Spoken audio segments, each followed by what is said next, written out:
This is probably one of our most important sections about the normal distribution because we're going to use it for the rest of the semester. So the normal distribution is very common. We find it all the time in nature and real life. So we find that the distribution of things like heights of people or weights of people, tree diameter, scores on tests, repeated measurements of the same quantity, yields of corn, and many random variables are approximately normally distributed. Now, just a note here, many distributions are normal. That does not mean everything out there is normal. Okay, but many of them are. And we also use the normal distribution as the theory behind almost all of our statistical procedures that we're going to do in this class. So it's very important. There are a few properties of it. First, it's symmetric. So here's what it looks like. You'll notice it's kind of, we call it bell-shaped. Both sides look the same, it's symmetrical. The middle of everyone will be the mean, or the average will always be the middle. And if you go over one standard deviation, so you can kind of see one standard deviation from the mean in either direction, you can see that takes up kind of most of your area. The height at any point can be found by this formula, but that's not actually something we use in this class. Okay, but you can see it does depend on mu, which is our population mean, and sigma for our population standard deviation. There are many normal curves, but they all have common properties. And now because the normal curve is so popular, there is a shorthand notation some people use. They'll do an n for normal, parentheses, a mu and sigma. Or some books will do a mean and a variance. So that gets kind of confusing. So if you're ever using this in another class, make sure you look and see which notation they're using. For our class, we'll usually just write it out. Okay, so there's a now you try. Well, a couple now you tries. So make sure you pause and do those. It's very important for you to actually understand what's happening behind the normal distribution. Okay, we're going to start our video here today. So finding the standard normal curve probabilities. Okay, so we used to, before we had calculators, and in many classes still, just use the standard normal table to find properties for our standard normal curves. Okay. And the tables would usually only give you areas to the left. But now we can use technology to look at these probabilities, which is a lot easier.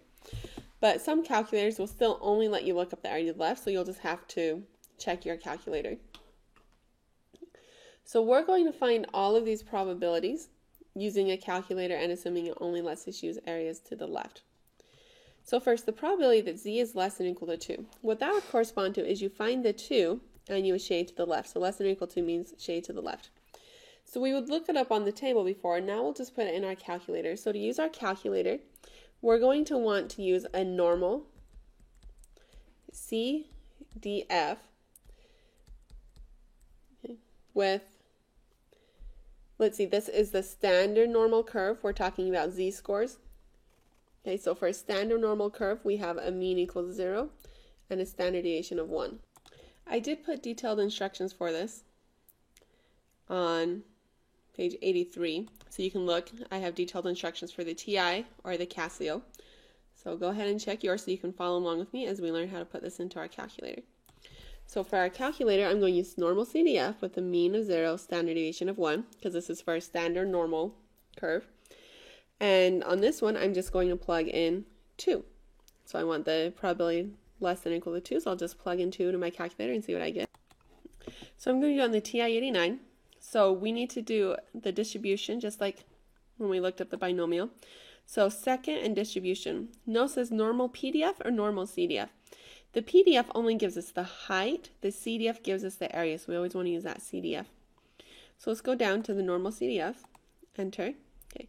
Notice it makes us give a lower bound, an upper bound, and the mean and standard deviation are already set at 0 and 1.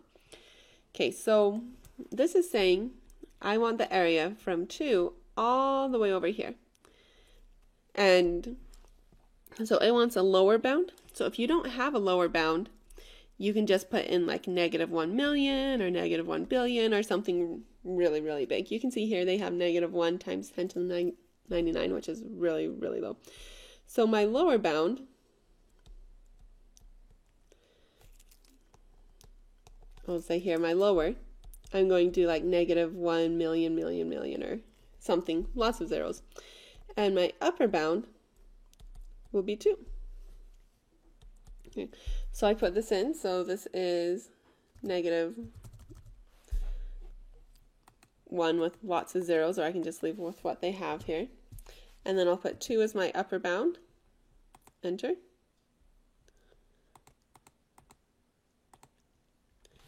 And it tells me that this is 0.9772. Now if I want the probability z is greater than 2.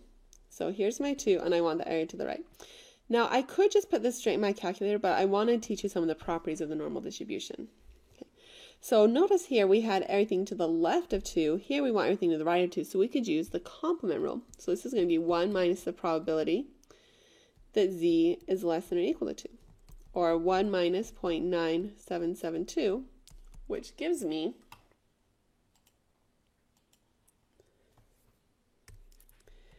0.0228. Now, if I wanted to do this on my calculator,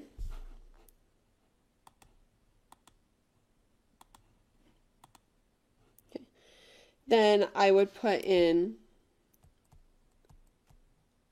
my lower bound as 2 and my upper bound as something really big.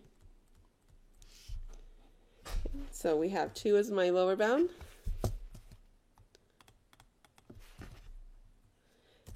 Something really, really, really big for my upper bound. And notice it gives me 0.02275, or which we rounded here to 0.0228. Okay, probability that z is less than or equal to -2. So here's my -2, and I want the area to the left of that. Notice the area to the left of -2 and the area to the right of +2. That seems like it should be about the same, right? So I could use symmetry and say, well, that's just the same thing as probability that z is greater than or equal to 2. So that would be 0.0228. So we can use the complement rule and we can use symmetry to find some probabilities, which is kind of cool. Okay. This next one, probability that z is between -2 and 2. Again, this is where our calculator gets so nice. We'll just do our lower bound of -2 and our upper of 2. So second distribution, our normal CDF, my lower bound is -2, my upper bound is 2.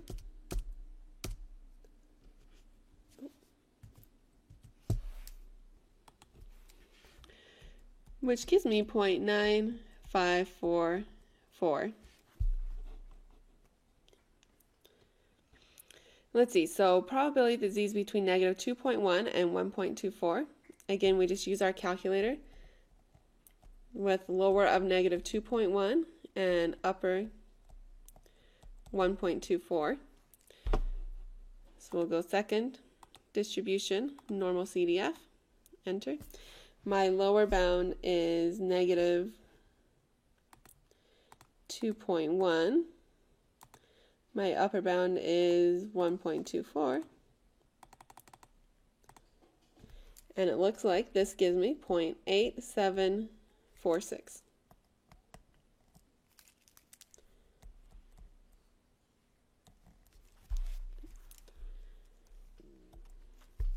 Okay, this next one, we have z is less than -1.96, so -1.6, or not 1.96, just 1.6. Oh, I didn't draw my picture over here.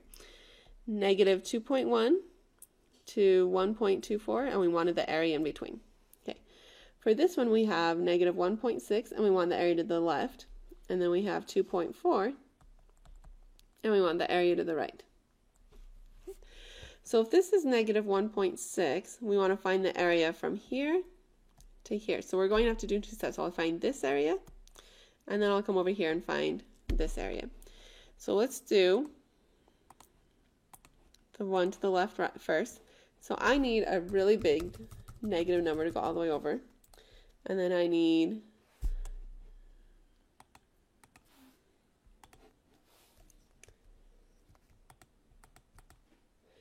let's see, -1.6.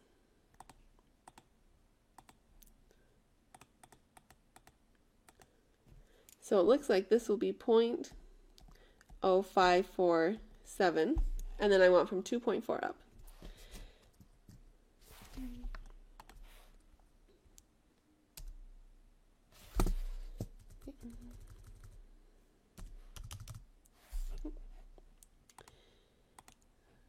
So we want the normal CDF.